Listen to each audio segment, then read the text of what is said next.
subscribe to this channel right now. MSNBC News. How the Supreme Court made Jack Smith's subversion case against Trump much harder. When MSNBC is talking about the Supreme Court forcing the special counsel to rewrite its indictments, they're not only referring to the special counsel, Paul Bartlett, and everyone here. Thank you so very much, Paul, to my super chat. Thank you. When MSNBC News, is talking about Jack Smith's case being infinitely more difficult against Trump, there was no case to begin with. But with the immunity victory, the presidential immunity victory, not only is the D.C. indictments against Trump, not only have they been thrown out and then rewritten and won't be looked at until long after Trump defeats Harris, he wins, and he'll do away with the special counsel. Special counsel is part of the executive branch. But the reason they had to rewrite it was superseding indictment, they had to redo the indictments is because he's protected with presidential constitutional immunity for official acts, not unofficial acts. So trying to end another person's life is an unofficial act. Any imbecile that tells you that Trump is now a tyrant and can end the lives of people doesn't know the law and doesn't understand what the Supreme Court just ruled. The Supreme Court ruled that Trump is immune from prosecution for official acts. This also means that the New York, I get confused with all these victories for Trump. First, the Colorado ban overturned, then constitutional presidential immunity for Trump. He will get the conviction overturned by the Supreme Court. He's in federal court now. Now you have Newsweek. Jack Smith exposed the issues of the Supreme Court's ruling, legal analysis. Okay, so special counsel revises the indictment. Trump seeks to move hush money case in effort to delay sentencing. NBC News. It's going to be overturned because of the immunity victory. I told you there would be, they'd overturn the absurd, unconstitutional Colorado ban. I told you he would get a huge constitutional victory on immunity. I told you the D.C. case has essentially been thrown out. I told you that the documents case in Florida would be thrown out. The Georgia case is done. Now I'm telling you two things. You only have to focus on two things, and we'll get to the legal analysis from economists and from journalists and from wonderful people. Number one, there's unfortunately going to be a stock market collapse. It's unfortunately going to happen likely before November 5th. Warren Buffett is selling stocks. That's a bad sign. The Buffett indicator is pointing to the market being 60, 70% overvalued. Then you have the Supreme Court overturning, which essentially they've already done, overturning the conviction. A lot to talk about. Let's get to the economy really quick, and then we'll get back to the Supreme Court. But this is very important. We're on the brink of a market collapse, ladies and gentlemen, which cements Trump's victory. But it's 4 years of mismanagement, economic, financial mismanagement by Harris and Biden. Hit subscribe to this channel right now. Ronald Reagan, of course, made cutting taxes the centerpiece of his campaign for president back in 1980. And yes, he made good on his promise once elected, signing into law what was then the largest tax cut in history. This time around, as we've been talking about, Kamala Harris campaigning on raising taxes for many Americans, including boosting the top income tax rate to 39.6% and raising the corporate tax from 21 to 28%. Does it make sense to raise taxes when we're on the brink of a recession? Does that make sense? What you caused inflation with your energy policies and your foreign policy and your economic policies. You caused the inflation. They said it was temporary, then it reached 9% in 2022. Okay? Food prices are over 30%. 27 to 30% higher than they were when Trump left office. Okay? So they caused the inflation. There was less than 2% inflation when they took over. They raised interest rates to get the inflation down to about 4%. Now you're paying more for credit card bills. The two things you have to worry about before November 5th, forget the polls. Forget the polls, ladies and gentlemen. The polls are meaningless. Trump is up in pretty much every poll, regardless of what the poll says, okay? You don't go from Biden being down to suddenly Kamala Harris winning by 5-10 points in a swing state. Well, for what purpose? She's not even campaigning. She doesn't even want an interview. You have to ask, well, why didn't Biden want an interview? Why didn't Biden want to do an interview? And God bless you around the world watching.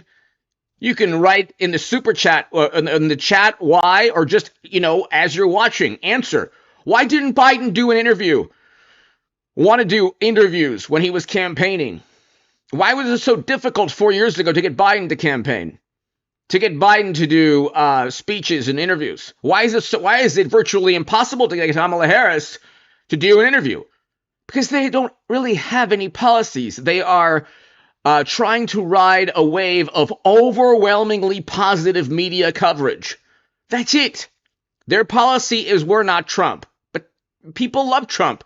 They love his economic policies. They love his economy. His record was good. His economic record was good. We had hundreds of thousands of new manufacturing jobs. We had a record low poverty level, record highs in household median income. These are all CNN and articles you can look up. CNN articles talk about in 2019, before they shut down economic activity, which wasn't a Trump policy. They didn't have to do that. You had record highs in household median income, record lows in poverty, with low inflation and low interest rates. Okay, you had mortgage rates at 3% or so. Now mortgage rates are closer to 7%. Then you have people in their 20s, late 20s, early 30s, almost 40, saying, well, we can't buy a home. Well, why do you vote Democrat? You're talking about you can't buy a home and you still vote Democrat? Well, the mortgage rates over doubled under Biden. Maybe that has something to do with the Democratic Party's economic policy. Just maybe. Okay. But your corporate tax rate, do you think corporations are going to then lay off people? Okay. Then the income tax rate goes up.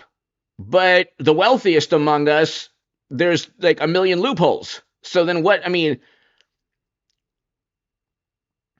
The left-leaning YouTubers that make $1 million a year or 3, 4, 500,000 a year, you don't think they have good accountants?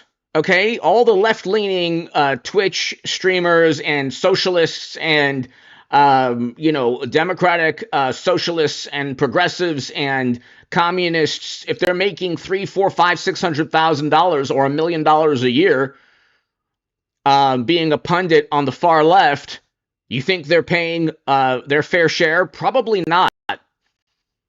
If you're just, probably not. But anyway, you're going to tax people more when we're on the brink of a market collapse and a recession. Does that make any sense at all? Hit subscribe if you're new. Yikes. Joining me now, Heritage Foundation economist, former Trump economic advisor, Steve Moore. Steve, there couldn't be more dramatic opposing views on how this economy should be run. Look, I just mentioned to Jim Urio there, Steve, look, what would happen? This tax on realized gains. The tax is on the so-called rich, and it's always the middle class that ends up getting socked the most. This is dangerous stuff, is it not? It sure is. And, I did live through the Reagan era. I came to Washington, D.C. in 1984 and actually had the privilege of my life of working in the Reagan administration for Ronald Reagan. And you're right. Here's an amazing statistic. When Reagan came into office, actually, the top income tax rate in the United States was 70%. 70%. When he left office, the highest rate was 28%. That's a very dramatic reduction in taxes. And yet, guess what happened to tax revenues? Tell me. They went up. They went way up. There you go. And the rich paid more taxes. Yeah, and by the way, there's a curve behind this that you know about, actually. It's called the Laffer curve. Sometimes when you can cut tax rates, you get more economic activity, more investment, the economy does better, you get more revenues. Now, I want to make the two things I'm going to harp on for the next 2 months, September and October. Those are the only two things you need to know, okay? If you're watching this channel, I'm a broken record, and you know what? It's important. It's important to be a broken record for the next 2 months. The stock market, which unfortunately, and the economy, which unfortunately we're on the brink of a financial collapse and a stock market bubble burst. That's an unfortunate, people are going to lose money. Unfortunately, I don't want that to happen. Left, right. I don't care if you're a millionaire, left-leaning socialist pundit, and you make, $802 million a year. I don't want you to lose money. I don't want anyone to lose money. But unfortunately, we're on the brink of not only a recession, but a market collapse. Okay? A stock market collapse and crash. That cements Trump's victory. There's no doubt about it. There's no doubt Trump wins. But the Supreme Court also overturns, they've basically overturned the unconstitutional conviction in New York. A state cannot level a federal crime at Trump without the federal government involved. It's unconstitutional. So two things, the stock market and the Supreme Court. There's no stopping Trump with those two things. Make this point because it's relevant to RFK Jr., who has endorsed Donald Trump. The other big tax cutter of modern times, of course, was John F. Kennedy. When he came into office, the highest tax rate was 90%. He slashed the tax rates across the board. Yeah. He was very famous for saying that that when tax rates are too high and tax revenues are too low, we have to cut the rates to make the economy grow faster. So if Reagan got that and John F. Kennedy got that, why can't Kamala Harris understand? Republican these days. Anyway, listen, you say that the American dream, sadly, out of reach for most Americans. Why is that, and how can we change it? Because, when you define the American dream, it's a lot of things, but one of the hallmarks of the American dream is being able to afford a home. And you look at the numbers now, but I have two sons that are in their early 30s. They're about the stage of their life where they'd be looking at, buying a home and starting a family. You can't do that. They couldn't, and by the way, they're middle class. They're doing pretty well, actually. They couldn't possibly afford to buy a house. I mean, now with these high mortgage interest rates, you want to buy a home in New York or California. The mortgage rates were 3%. Now they're close to 7%. Okay. If in 2019, when Big Bad Mean Trump was in office, your mortgage payment was $4,000 a month. Okay, let's say it was $4,000 a month. Let's say it was $5,000 a month. It's an expensive, in a wealthy area. Okay, it's now $10,000 or $8,000 or $6,000 a month. Not many people can afford that. Most Americans can't afford that. But you're voting Democrat. And the energy policies, they're deliberately making it difficult for U.S. energy, oil and gas companies to operate. They're doing it for a very noble cause.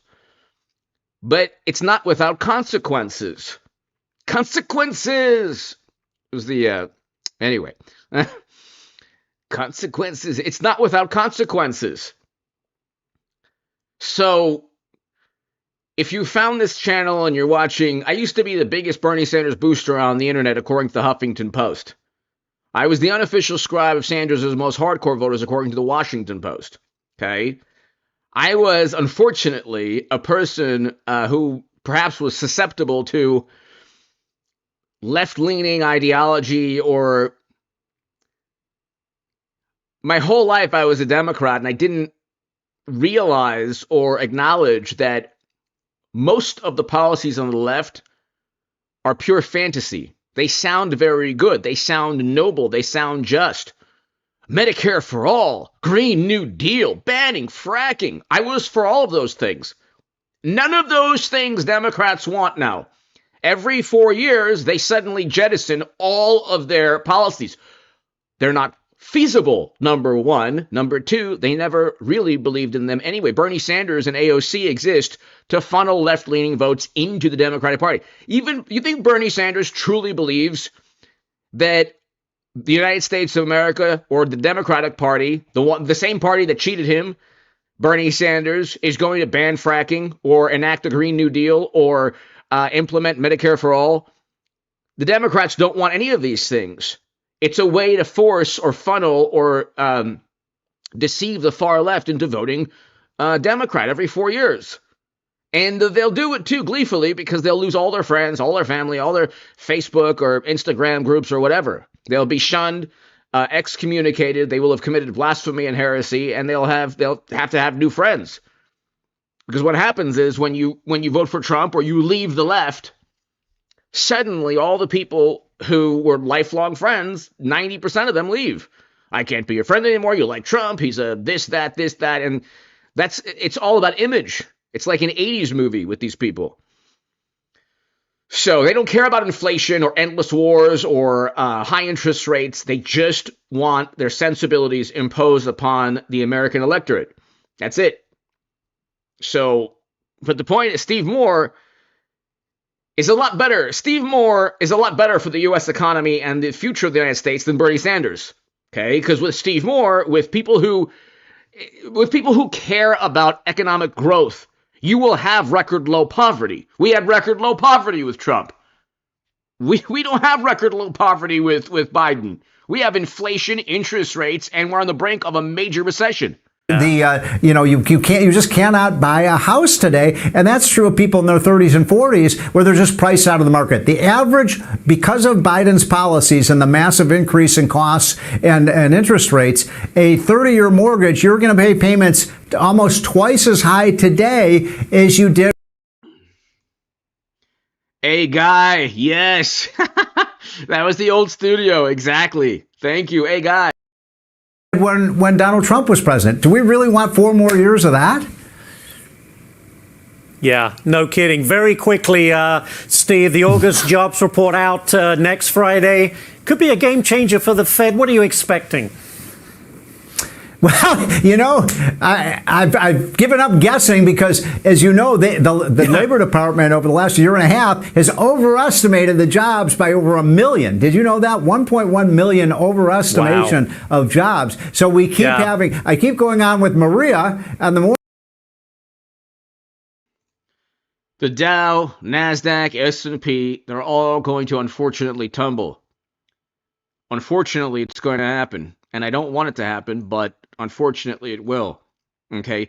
The working class, like the left-leaning socialists, the communists, if you're on the far left, and you remember my writing, if you happen to even remember who I am, and you say, what's wrong with H.A. Goodman? Oh, I remember, what a fool. He became a Trump supporter. Like, well, ask yourself, is the economy better under Trump? Was the economy better under Trump? Was the working class doing better under Trump or Biden? And don't bring up Trump's last year in office because he didn't. It was Democratic governors who shut down economic activity. They didn't have to do that. Okay, the U.S. labor force is about 41 years old. Okay, ask what age was the person who perished from what? What age range? It wasn't the U.S. labor force. So that was a choice. When people say, well, we had to. All the smart people said, no, there was a lot of smart people who said you shouldn't do it, but they were excommunicated and they committed blasphemy also.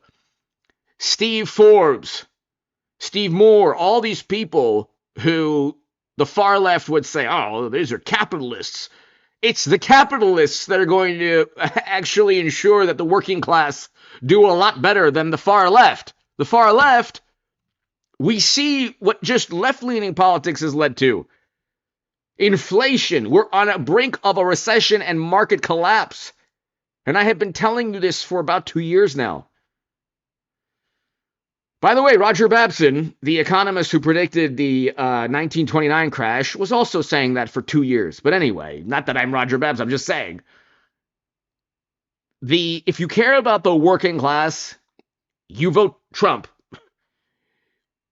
The numbers do not lie. It's clear cut.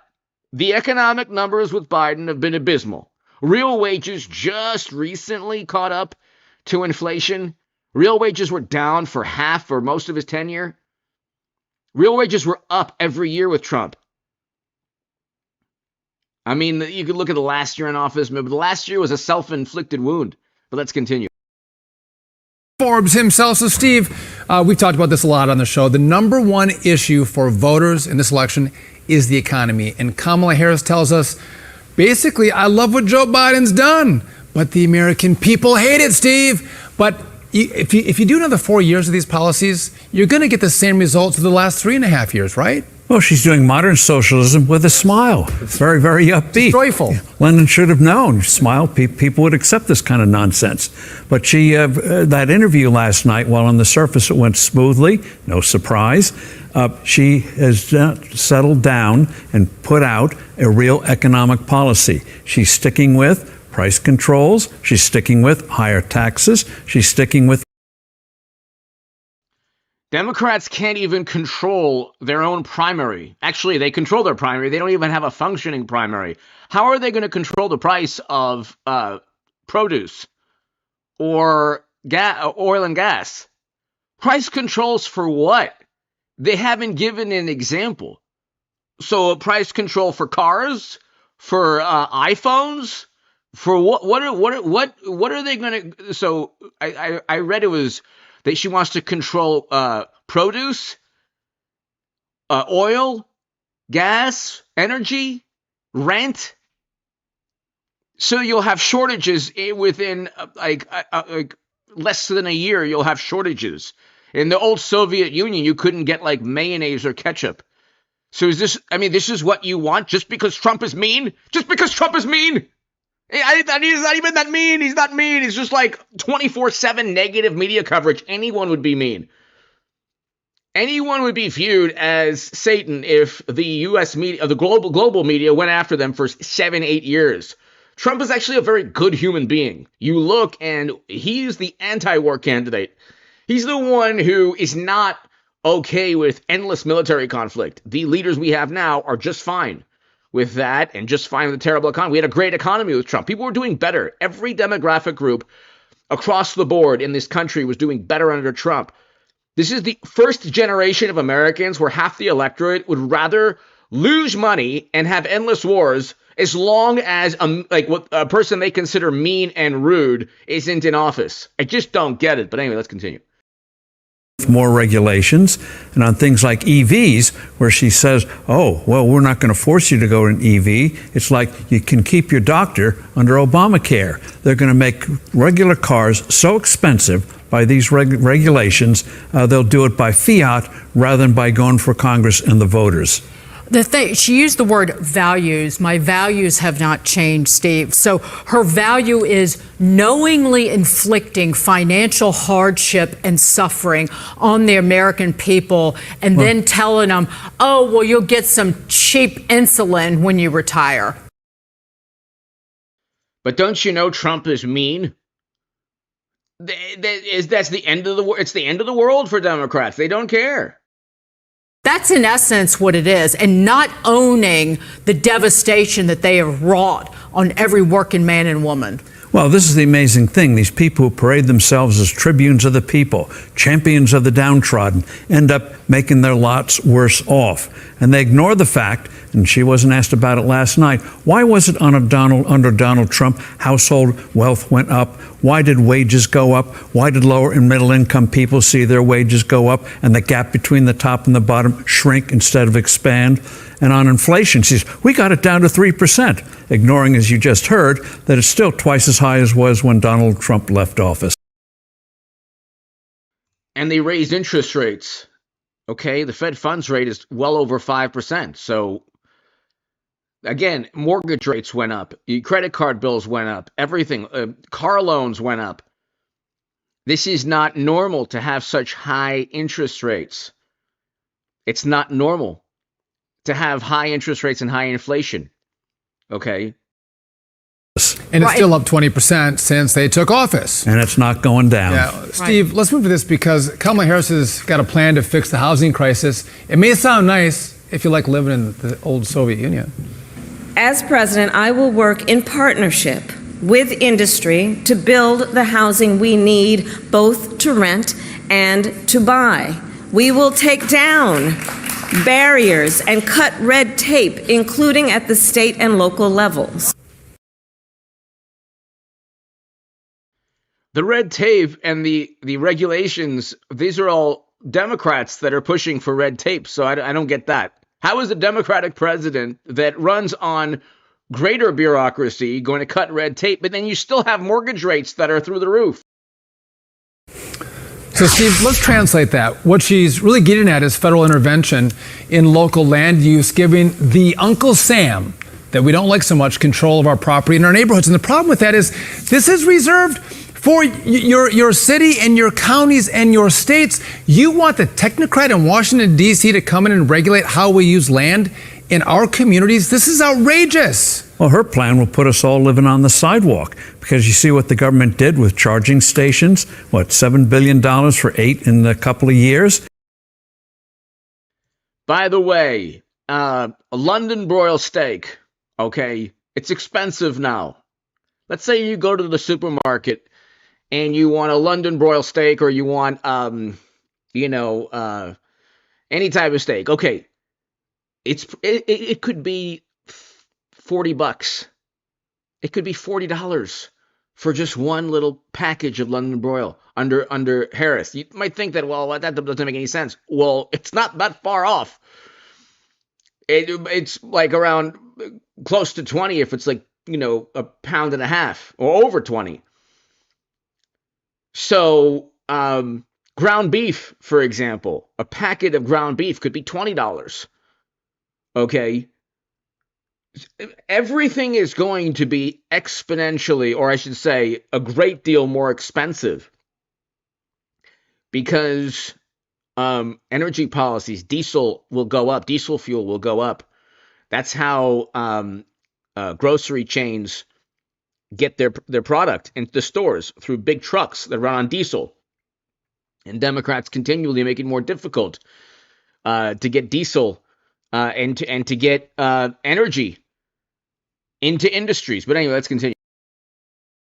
Everything they touch turns to dust. You see it sadly with those 2 astronauts stranded in space, the space station. Now they have to have SpaceX. Elon Musk come to the rescue next year. So everything they touch, other than writing checks, ends up doing more harm than good. And their housing policy will do what it did to colleges, raise the prices. Yes. You give the $25,000. People take the $25,000, and she said local regulations. Well, how about starting with the government getting out of the way? And why doesn't she point out? Well, I wish one of the questions they had asked her is, Texas has few regulations on housing developments, and so they don't have a housing shortage. California, 5 years, 6 years, 10 years. You came from California, Madam Vice President. What's the difference between Texas and California? And the wealthy liberal elites want everyone to, well, we're going to go on to the food, but they want everybody to live on top of one another and not be able to drive vehicles. And so this is their mechanism to deciding and how people live and forcing them to live essentially. The modern version of collectivization. Yes, it is. So speaking of food, I want to move on to this. The left has a new green villain, Steve, your refrigerator. One unhinged environmentalist calling on Americans to limit ways in which they use their fridge and the food they keep in it, saying, quote, like, I just don't eat apples outside of the autumn. And you know what? That's great because there's other fruits that you can have in the summer. And other fruits, I have citrus in the spring. I have berries in the summer, and it's annoying and obnoxious. And by the way, just on a side note, shiitake mushrooms, oh my God, these are fantastic. You can actually grill them on the grill. Just I don't know if they're shiitake, the big mushrooms. Oh my God, they lower blood pressure too. It's fantastic. I'm not giving anybody any advice. Oh my God. Oh my God, I'm not giving anyone any advice for anything. Okay? The pressure, nothing. Okay, you know what? Forget I said about the forget what I said with the mushrooms. And I'm not trying to be preachy about it, but it also tastes better. And like, you really don't need to have a tomato in December.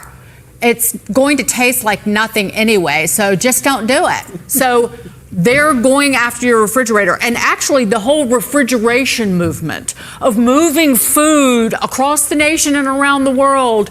And Portobello, yes, the portobello. That's what I was looking. Portobello mushrooms. Oh my God, so good, so good. refrigerated vehicles. Well, this is just part and parcel of doing away with edible foods. They're waging a war against cows and red meat and the like. And they're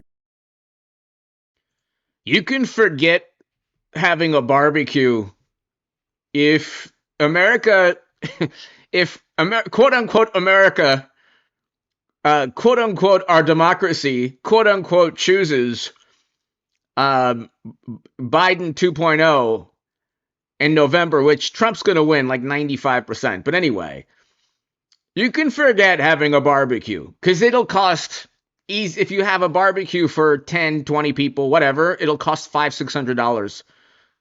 You can just forget about it. So, but again, if you're on the far left, why would you even want to think of, that's like an abomination, what I just said. They're even suggesting learn to love insects. And so this attack on refrigeration leads to more waste. She also says in that interview, she says, well, big refrigerators mean you have more food in it, and that leads to more waste. So make the refrigerator smaller, you don't have waste anymore. You don't have food anymore, but hey, it'll be. Then you can buy 3 small refrigerators. That people will just, you make it, everything they want to do in their warped mind, people will find ways around that'll actually result in more energy being spent. Be smaller. What they really want is highly processed foods that can sit on the shelf for months or years, and you put some water on it, heat it up, and that's what you get. Really unhealthy, but maybe less waste, Steve. If your grocery bill is $150, okay, for a family of 5, okay, or family of 4, okay, you can double that. And you could probably double that with another 4 years of the wonderful economic policies we've had under mashed potato brains, Biden. So, and that's not, I don't think that's hyperbolic to say, okay, because once the price of diesel goes up, Tesla and I love Elon Musk, but there aren't those big semi trucks. They don't run on electric car batteries. They run on diesel. And diesel prices go up. You can say goodbye to, barely affording groceries now. So if you can afford groceries now, double the cost if Harris wins. Listen to what Kentucky Democrat Governor Andy Beshear had to say about Kamala Harris's price-fixing proposal. This isn't about trying to price fix. It's just making sure that the economy is operating the way it should, that this is really supply and demand, which we all respect. It's just making. We all respect supply and demand, especially when the prices are affordable. So let's make sure that the prices are affordable by deciding the price and thus respecting supply and demand. Making sure that coming out of the pandemic or in difficult times that people aren't increasing the price of food just to make a bigger profit. All it is making sure that capitalism stays within the guardrails, and it's not new. We've been doing this in the States for a long time. Kevin O'Leary joins me now. I got a feeling, Kevin, that you really don't agree with that, do you? No, I don't. And I have to look at it through the lens of an investor. I have to invest regardless of who's in the White House. So I really perk my ears up.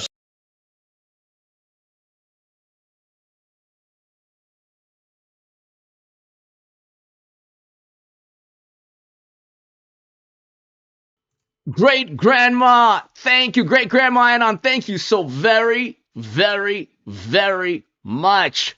My goodness, how are you? I missed you, and I know that you're doing very well. God bless you. As you know what? You're awesome. You are awesome, and I just appreciate you watching this channel. So thank you so very much. Great grandma Anon, how you been? How have you been? You're doing great work. You're awesome and you're amazing. And just keep up the wonderful, wonderful, wonderful, amazing work you're doing. Thank you so much for the kind words and thank you for the support always for years. My God. November 5th, we're going to party. Great grandma Anon, we're going to party and have a beautiful night. It's going to be a beautiful, November 6th, 7th, 8th, 9th, and 10th, 11th, and 12th. It'll be, the month, Democracy Week and Democracy Month. Thank you so much, great grandma. Thank you. Stuart, when I hear policy, as I did at a rally this weekend, I've spoken with dozens of investors, and we're quite shocked. Just from the 30,000 feet, we thought Harris was going to reboot her whole position to the middle. The idea was to get the swing voters on board with her with a middle strategy. Instead, we're getting Bidenomics 2.0, which is a shock. In addition to Bidenomics 2.0, if you look through the rally proposals, it's basically the same stuff they've been touting for the last 36 months. You've got this price control, price fixing patina on top of it, which we know doesn't work. If you go back to the 70s when we tried this in the U.S., it was a disaster. Look at Venezuela today. Great grandma Anon, I think we both know, and I think a lot of people know, people from the former Soviet Union. God bless all the Russian American citizens of our country, or any citizen of our country who lived in the former Soviet Union. What was it like? What was it like in 1986, 87, 88 to go to a supermarket? They didn't have ketchup. They didn't have mayonnaise. They didn't have meat. There were long line, very, very long lines, like going to a concert. So I don't think, unfortunately, great grandma Anon, I've been predicting a market collapse, stock market collapse, for about a year and a half, 2 years now, and I think unfortunately we're going to have one. Harris and mashed potato brains, they've done a number on the economy, and I think that, the stock market is so overvalued, and once, unfortunately, it collapses, and you'll see in the Nikkei, you'll see throughout the world, once it collapses, you're going to have a lot of companies also laying off people. It's going to be terrible, unfortunately. I think it'll likely happen before November. It'll cement Trump's victory, but I think it's going to be a terrible thing for the country and a terrible thing for people who are not ready for it. It's just going to be the Supreme Court and the stock market are the two things that, forget the polls. The Supreme Court and the stock market are two things that everyone should be focused on. Or North Korea or the old USSR tried this. It leads to black markets. It leads to a complete loss of freedom of goods and the breakdown of distribution.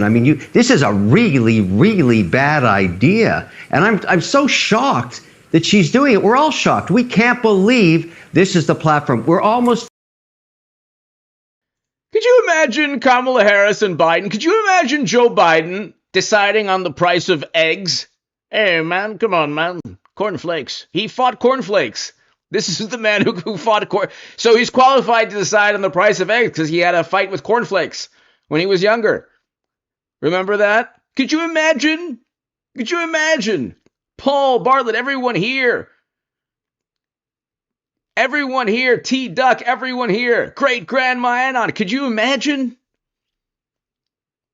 Could you imagine Joe Biden, the wonderful and extremely eloquent and very intelligent president that we have, deciding on the price of eggs or produce or bread? These are all very low margin industries. They work on volume. Grocery stores work on volume. So then how does that there's no economist alive. There's no economist that's ever lived that can correctly decide on the price of goods and services for more than like 6-7 months a year, if that. He's stunned because this leads to a position of just saying, well, you're getting the same thing you had. And Bidenomics as a brand is toxic waste to the swing voter. It's associated with inflation. All of these ideas are very inflationary. Let's turn our attention to the Donald Trump side of the coin. One expert warns that Trump's tariffs could spark a trade war and an inflation. They kept Trump's tariffs, though. We had tariffs to China, and Trump's tariffs are short-term negotiating tactics.